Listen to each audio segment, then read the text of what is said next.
మొట్టమొదటి మహిళా ప్రధానమంత్రి శ్రీమతి ఇందిరాగాంధీ గారి జయంతి పల్నాడు జిల్లా కాంగ్రెస్ పార్టీ తరఫున ఈరోజు ఈ కార్యక్రమం ఇక్కడ చేయడం అవుతుంది.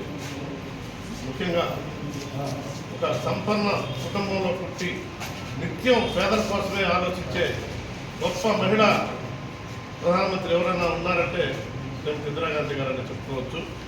ఆమె పేదల కోసం ప్రతినిత్యం ఆలోచించే గొప్ప ప్రధానమంత్రి. కానీ ఈ రోజున మన ప్రధానమంత్రిగా ఉన్న నరేంద్ర మోడీ గారు పేద కుటుంబంలో పుట్టారని చెప్పుకుంటూ ఆయన ఎప్పుడు కూడా కార్పొరేట్ల కోసం గొప్పవాళ్ళ కోసం మాత్రమే పనిచేసే ప్రధానమంత్రి ఈరోజు ఉన్నారు. కాబట్టి వారు శ్రీమతి ఇందిరాగాంధీని చూసి నేర్చుకోవాల్సింది చాలా ఉంది. ఎందుకంటే ఆమె ఒక పేదవాడికి బ్యాంకుకి వెళ్తే ఒక లోన్ ఇచ్చే సౌకర్యం లేని సమయంలో బ్యాంకులన్నింటినీ కూడా జాతీయకరణ చేసి ప్రతి పేదవాడికి సామాన్యుడికి కూడా బ్యాంకుల్లో లోన్లు పొందేలాగా చేసిన గొప్ప వ్యక్తి ఎవరైనా ఉన్నారంటే ఇందిరాగాంధీ గారు. అలాగే రాజాభరణాలను రద్దు చేశారు.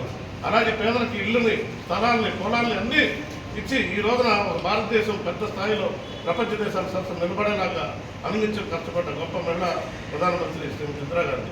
ఈ సందర్భంగా మనం ఈ రోజున ఉన్న కాంగ్రెస్ పార్టీ శ్రేణులందరికీ కూడా ఆమె ఆదర్శంగా తీసుకుని పనిచేయాలని చెప్పి అందరినీ కూడా కోరుతూ ఈ రోజున ఈ అవకాశం నాకు ఇచ్చినందుకు సెలవు తీసుకుంటున్నాను.